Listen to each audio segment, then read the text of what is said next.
Hello, welcome everyone. We are back for another live session. And so I thank you so much for being here, for tuning in, for those who are listening to the recording. And I will apologize in advance for any background noise. There is a bit of construction happening near where I am.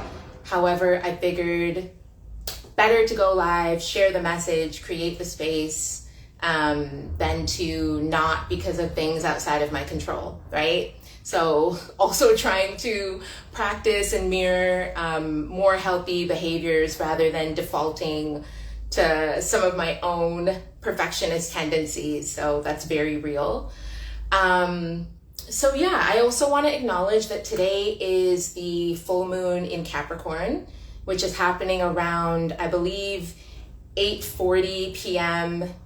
UTC, which is here in Ghana. So that means it'll probably be more in the afternoon if you fall further west, and earlier into Friday morning if you fall further east of that.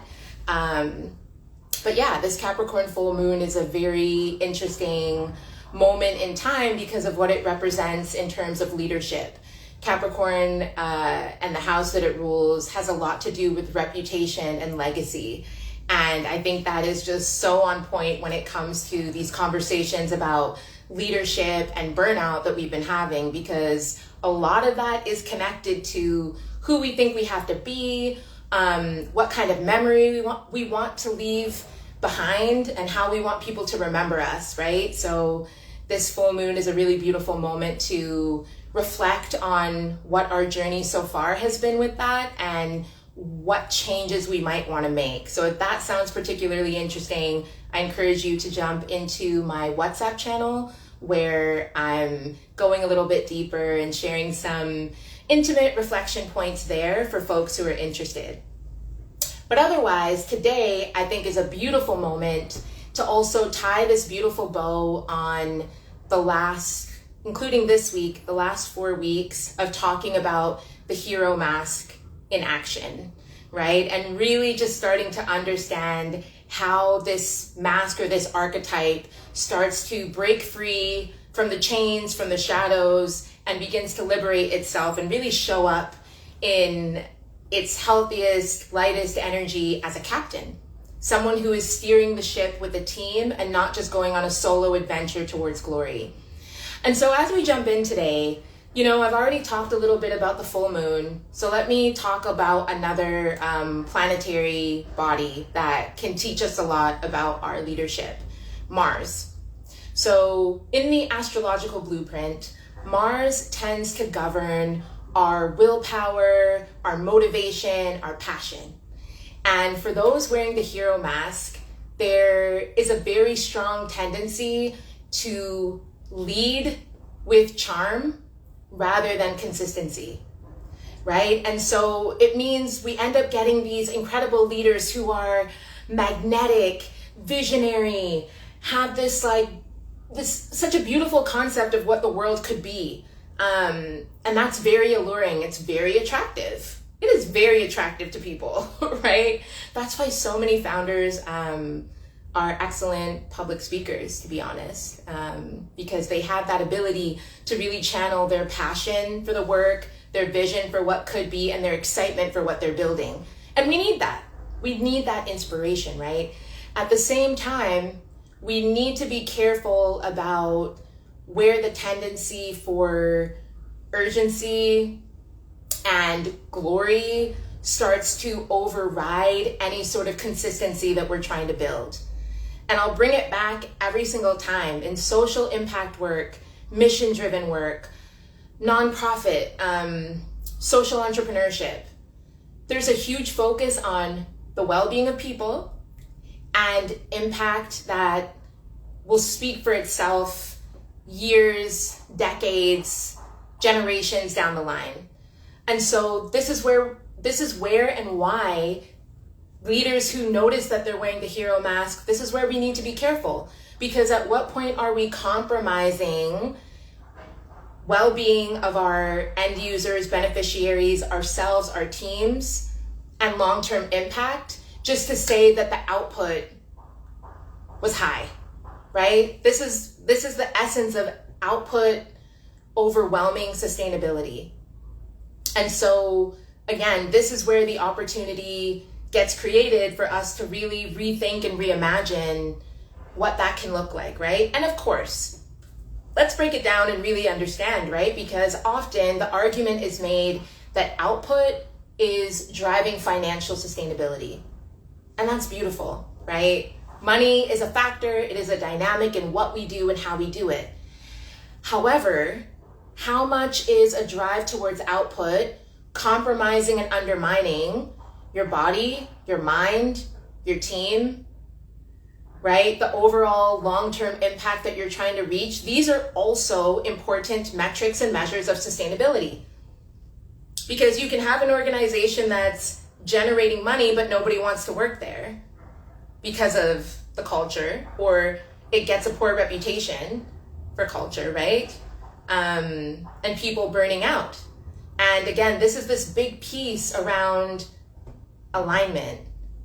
How much we are putting out this message about all the good that we do and all the impact that we have, and whether we are taking the time to embody that and practice that within ourselves, right?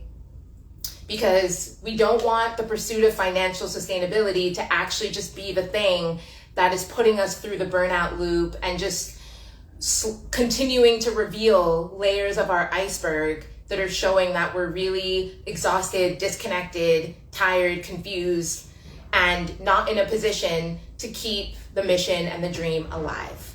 So again, just another refresher for anyone who's new or for anyone who has been following along. So you know what, now let's talk a little bit about the turning point, right? And I mentioned it a little bit around alignment as well as integration. And so in our bridge framework, the I in bridge framework stands for integration. We've talked a little bit about the beliefs, B for beliefs. We've talked about resilience, R for resilience. And today we're going to talk about what integration actually looks like. And so I want to call back to a carousel or a video that some people might have seen on social media this week, which was a testimonial from a past client of mine named Ibiwari. And she embodied this hero archetype so well. She is a social entrepreneur, and she was in a scaling phase with her business, and things were moving fast. She was getting a lot of recognition and validation for what she was doing. It was really exciting. The adrenaline was high. You know, that pace was fueling her passion, right? Like it was this consistent loop, right? That the more excited you get and the more you put out there and the more feedback you get, then the more you want to give. And it was just continuing to move in that direction. And it was helping her business, or it was creating the environment for her business to scale. And she was preparing for that when we started working together. And the big question that was at the forefront for her around integration was, how do I make sure that the decisions and the way that I'm running the company today are building the culture for tomorrow? Because what Ibiwari had started to realize was that as much passion and energy as she had for the work, she didn't have a lot of direction. It was just kind of like, oh, one supplier is saying I should do this today. Okay, I'm going to spend the next week doing that. Okay, somebody else is saying that this is a problem I have to fix in the company. Okay, I'm going to drop everything and fix that problem, right? Like it's a very reactive energy because you're drawing on the energy outside of you from other people, places, and things that are telling you where to focus your energy and direction. And while it's good to be aware and responsive to that, it's another story to be completely pulled by the whim and the direction of other people, right? And so when we started working together, we focused on three main areas in Ibiwari's business. First, we identified and clarified values.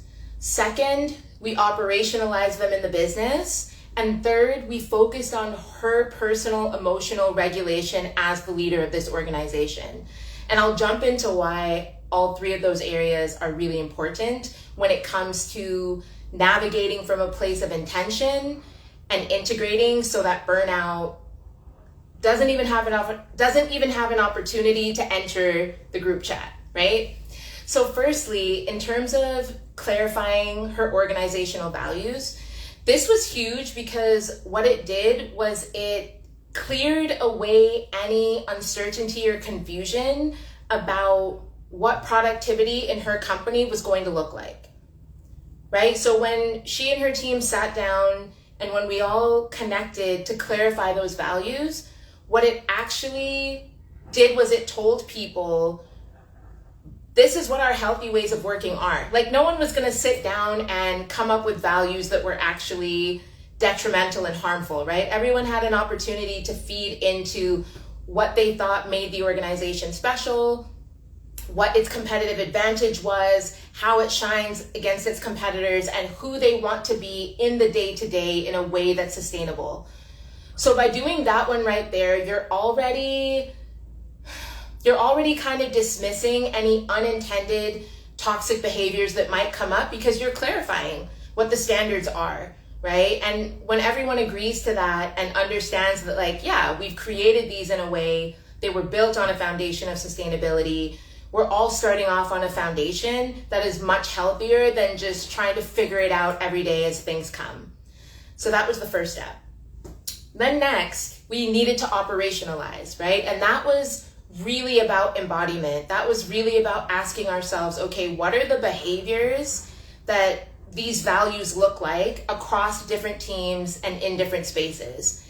And this is so important because for most people, the realization that burnout and team dysfunction is happening is when there's conflict between people.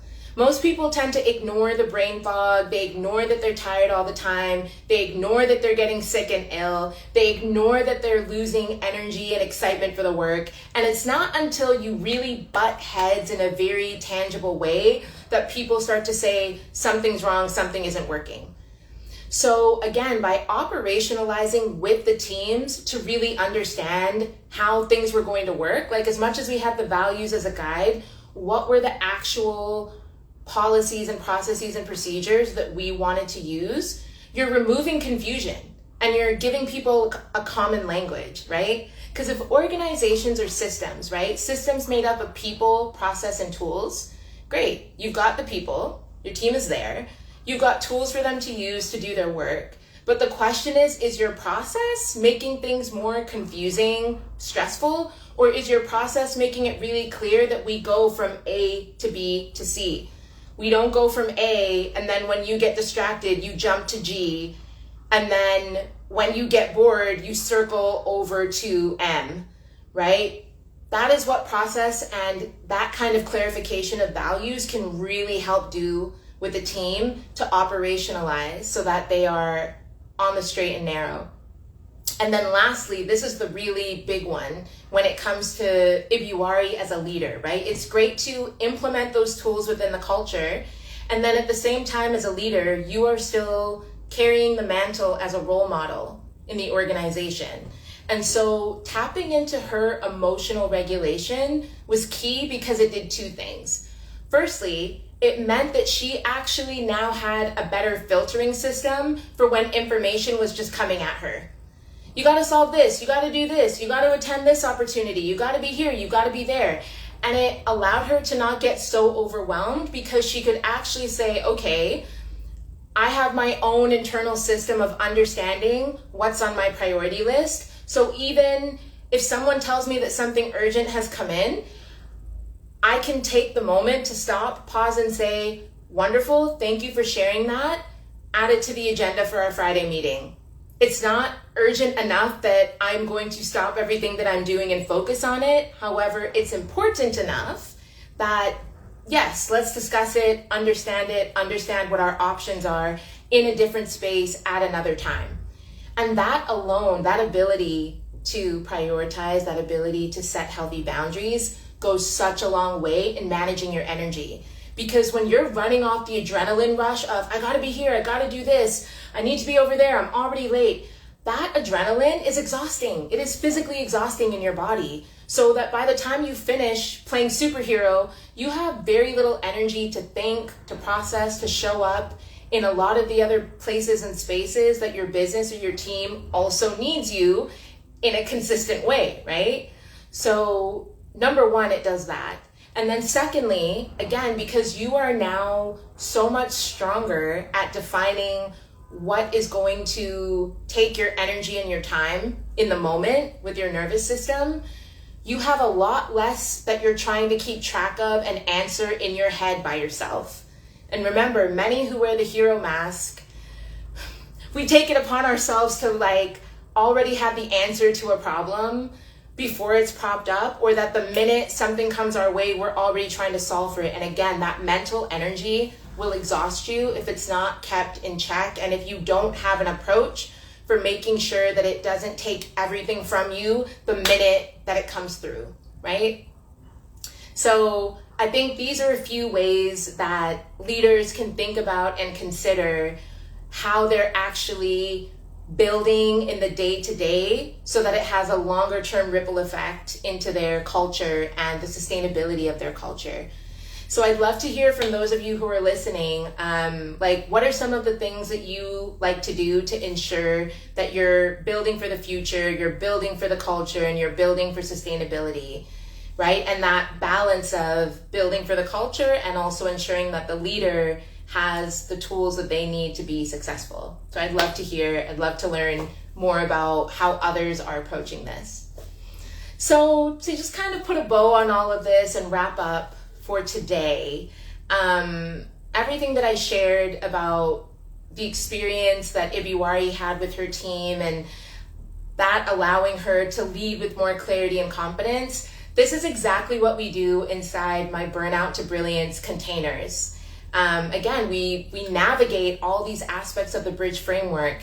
We look at B for beliefs, understanding what are the assumptions that you have about yourself and other people and who you need to be, and where and how you want to dismantle that and reimagine it and recreate it in a way that allows you to have more joy and ease in your business, in your organization, as you're driving mission and as you're embodying sustainability.